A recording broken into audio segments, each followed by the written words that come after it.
Welcome back. Emmy's dad here.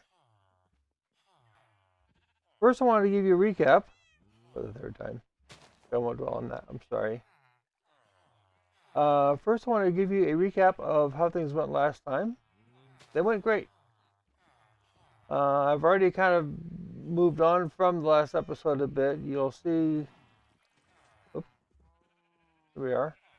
That the chest is gone. I've already gone past that. The pumpkins. This is full. And in here, this is also full. And this is halfway there. So, once this fills up, all my pumpkins, my one pumpkin stock, will contribute to the bone meal fund, which will be exciting. The next thing I did, this is still working great. You'll notice that we have plenty of furnaces here. These are not for smelting sugarcane. Not that you can. But what I did was I lowered all my hoppers one block and covered it with furnaces, so it is much more resource friendly. To do that, I also had to lower this contraption. I can figure out how to get down here. Oh. Hi. Yeah, so I lowered this. I rebuilt this again. It hasn't changed at all. It's just one block lower. Yeah, getting at it is easy enough. I need those. And I also added these things here. This lever here powers a hopper. This hopper here. So if it's powered, it doesn't do anything, of course. If it's not powered like it is right now, it fills this chest here and the one below it maybe with sugar cane. This one's almost done. If I need more, I just put this hopper right here and I have 2 chests worth. Easy peasy. Once this fills up and this fills up, this will just act like it'll just go straight on to there. And what happened to my third? Oh, I had 3 furnaces. So this is still my clean out hopper in case someone tosses iron in here. I'll know where to find it. Indeed. Cover that up. The other thing I did over here, I didn't want. So when I ran this first time, if this runs empty, and this runs empty, then this runs empty, then all the bamboo from here start flowing into here and start flowing into here and start flowing into there, and it gets, in the words of one Dinkley, I believe his name was, higgledy-piggledy. And live like, if you remember, you recognize that name. Yes. So it is important for me that when this is empty, the wheat farm ceases production. So I added a fairly simple, but I had to make it a little bit more complex, little setup here. All it is a comparator that just says, is there anything in here?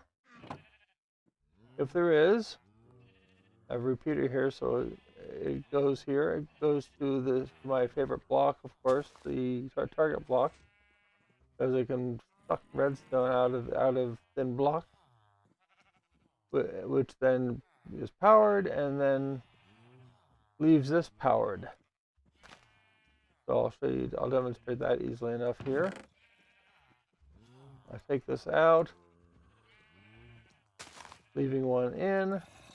It's still off, but once you take the last one out, that turns on.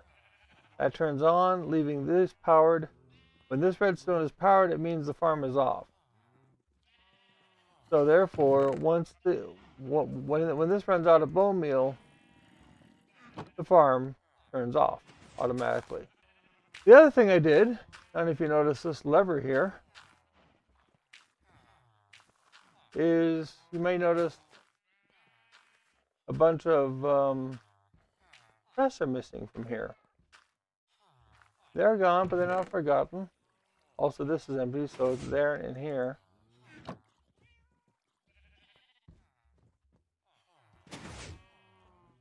What I've done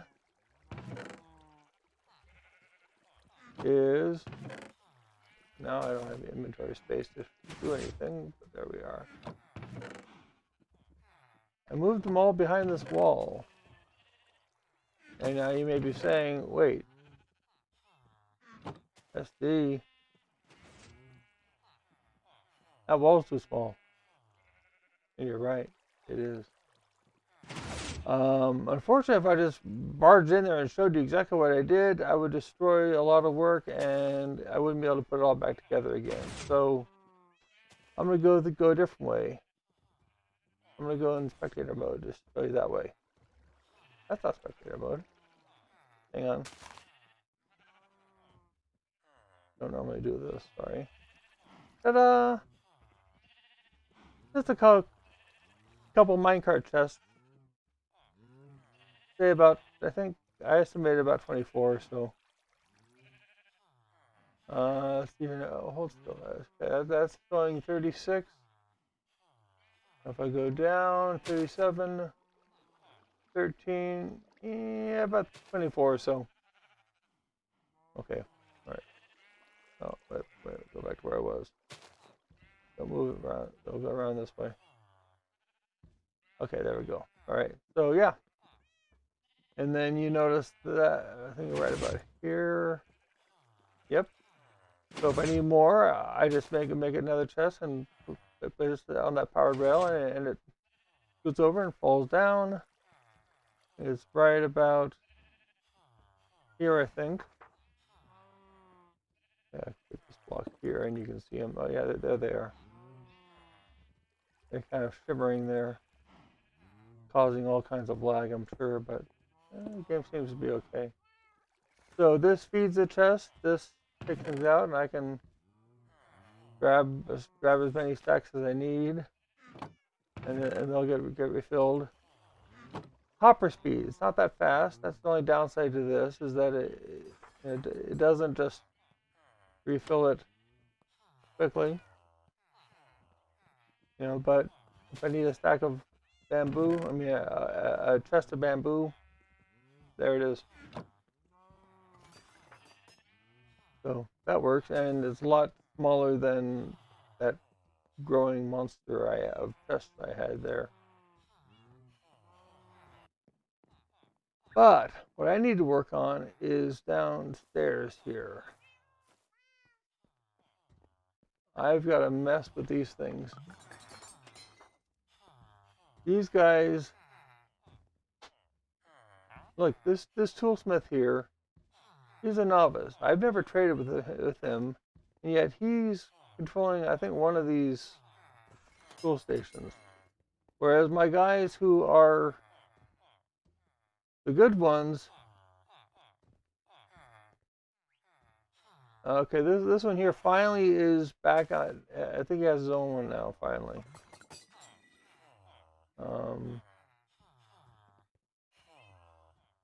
Some of them lose their station, and these novices pick them up, and it's just a mess. So I need to get a better system in place for these. Let me look up something real quick. So, Captain Wutax designed a trading hall that looks pretty simple. I like it. I think I'm going to use it. And I think it'll just barely fit in here. This is, there's 5 blocks of space between this floor and the floor above. I don't know why I always keep things at just barely enough space. I'm going to start at this wall here and take these guys first and bring them over here somehow. And then I'll worry about maybe getting a separate breeding area that's off limits to the other one so they can't see each other. That way the beds aren't being shared, and I don't have to have 10 million beds in here. So that's my plan. I'm going to, yeah, I'll start on this wall here. Is that yours? Could be, who knows. Okay, and I'll come back later. Bye. Okay, so I'm here in my creative testing world, and this is Captain Wutax's design that I've put here so I can play with it, test it. One of the things of it is that he uses carpets a lot. So, as you may know, mobs see carpets as a full block. Wait, I'm sorry. Let me get this right. No, they don't see carpets as a block. So they think they can't pass over it. So if they see like a 2 deep hole here, they think they can't cross it. But we know better, of course. And then and you can kind of see the outline of, there's a string block here. Oh, hang on. There. Every one of these has a string block, or should, in front of it, so that whenever a mob passes, or whenever a villager stands here, it triggers that. So the default state when it's available is, all right, let me show you what's going up there. Fix this first. Boop, boop, and boop. Good. So the rest of the blocks are all sticking out, meaning those gates there you see are all powered, and so they're all open. Okay. So villager comes up here, walks around here, sees a nice spot where he wants to go, jumps down, and then this observer powers the block behind it, which powers that note block, which triggers the observer there, which triggers the piston, which pulls back the redstone block, which closes the gate, which means no one else can come in here.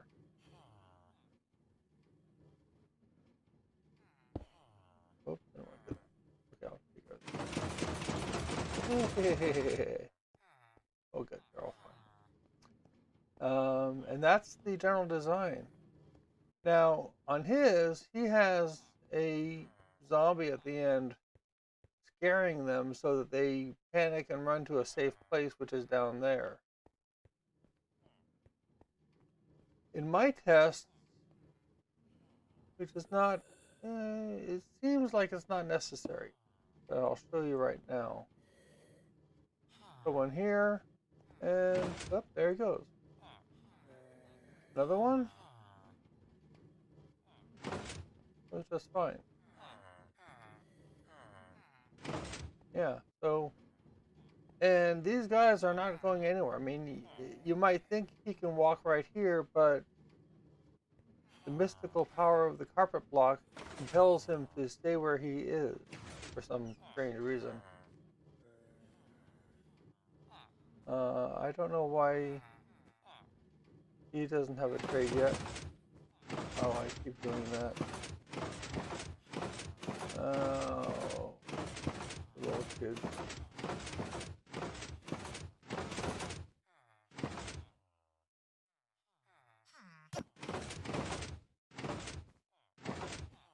Yeah. Bye. You go somewhere else. Go down there. There you go. All right. Yeah, don't right-click them with holding the egg. All right. Sometimes you have to do something like this and replace it. Oh, smart. Okay. There it goes. Okay.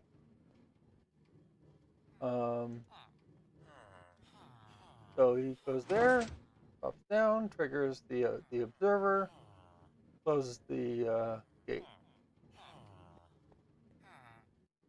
And in this nice, perfect, creative world, that's pretty reliable.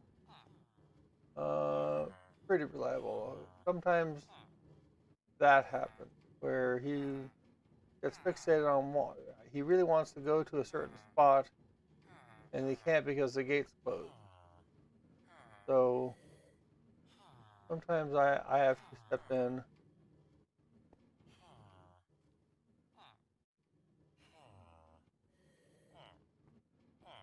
And what I can do is I can close this trap door here and kind of nudge them. Nudging villagers. Never easy. Come on. Come on. They do eventually move. There you go. Go there instead. Yeah. This works a lot better if your villagers don't already have trades and you can just like fill them up, fulfill the hall, and then give them trades based on what tools what workstations you give them. The challenge I'm going to have is that my villagers already have trades, so they're going to go where they want to go, and so the trades are going to be whatever they already have. Because like you can't, because once you started trading with them, you can't change their trades. If this one's any better. Okay. Okay. So enough of this. I will show you what I've recreated this in my basement area. Oops, sorry. I've recreated this in my basement area, and I've started moving villagers into there. Then I realized you may want to see what I'm doing, so I will show you. I'll see you over there.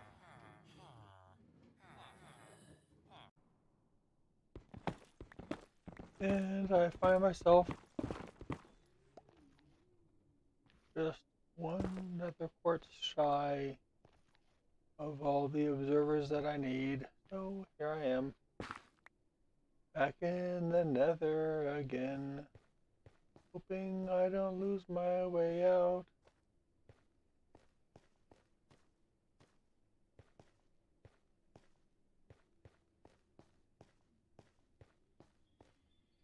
Ah, there it is.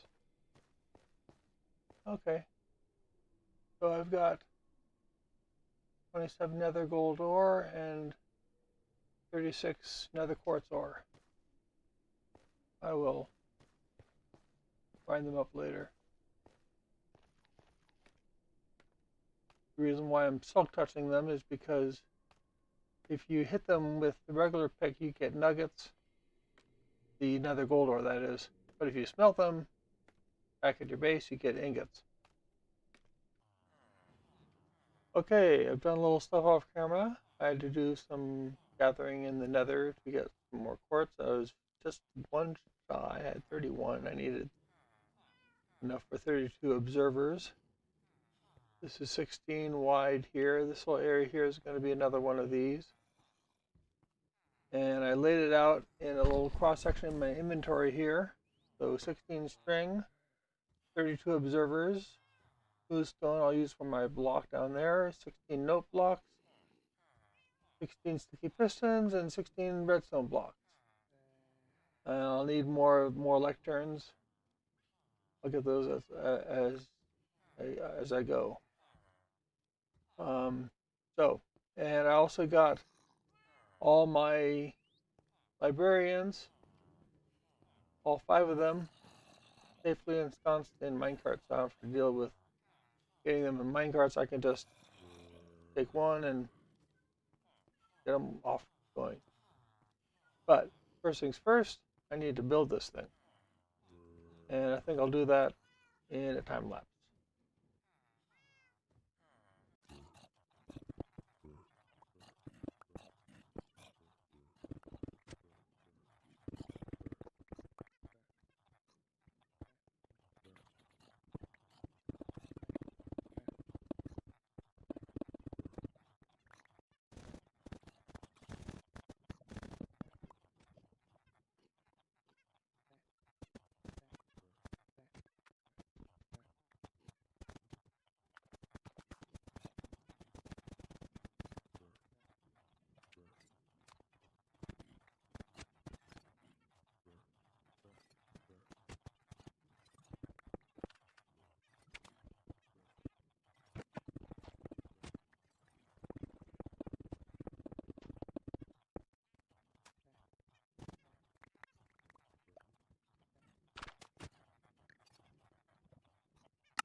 Okay, it's done here, and I've rigged up a little delivery system for my friends. They'll come up here. They'll end up here. I need to actually add a half slab. One more half slab.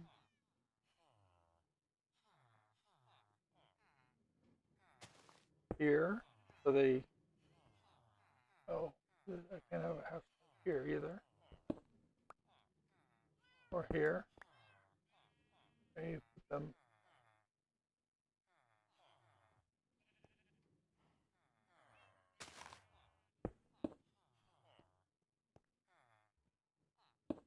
Idea being that when they come out, actually, yeah, so they have one place to land right here, and the only place they can go is down here. Oh, oh, that's okay. That's all right. Everything's fine.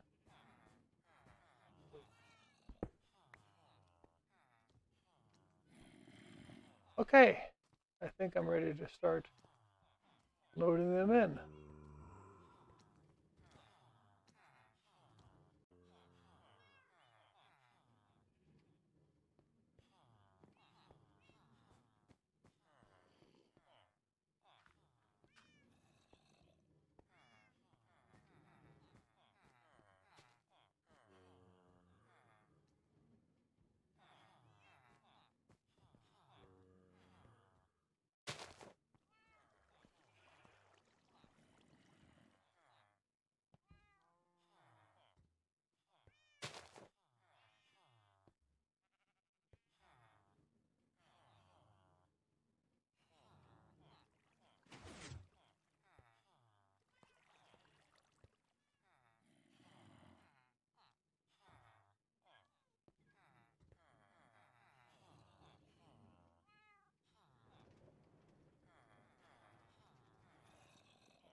Hi. Hi. I'm back here in my creative testing world here because after reading some of the comments in Captain Wutax's video, a lot of them were saying that this whole carpet trick here,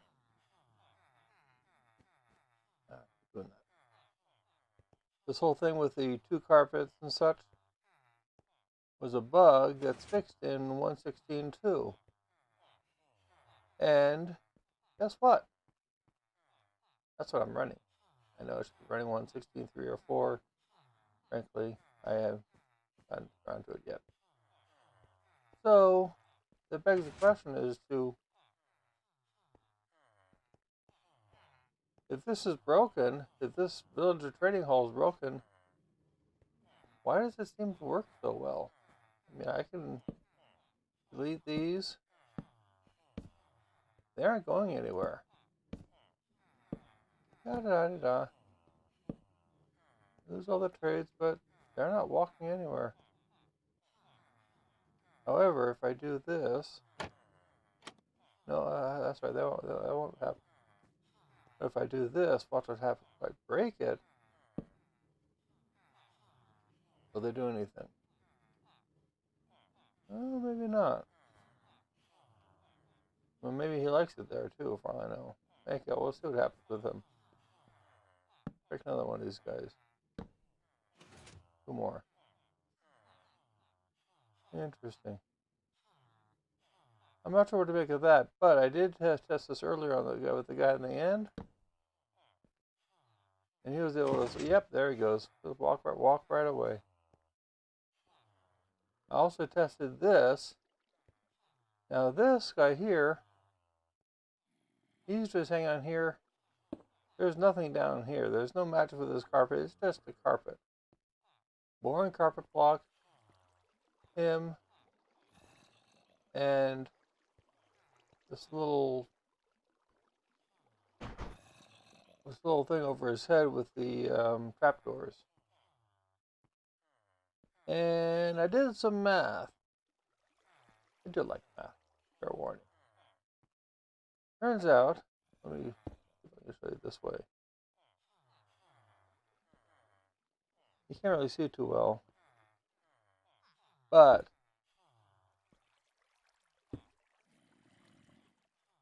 yeah, you can't see it too well. But the way the numbers work, these guys are actually taller than I am. I don't know if you knew that. Check it out. Yeah, you see? He's taller than me. So is he. They all are. That's why I can walk under here just fine. I know how to walk. But they can't. So it turns out they are is 1.95 plus 1/16 of a block for the carpet, which comes out to 2.0125 blocks tall. And that 0.125 blocks is that little bit right there above their head, which is just overlapping the trap door.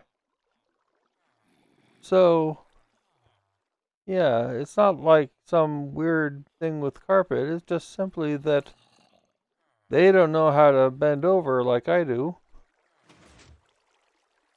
And their head keeps hitting the trapdoor. But if I break these, then they're free to walk anywhere. They're free to walk anywhere. Come on, I know you can do it. You're free. I won't hurt you, I promise. Oh, for crying out loud.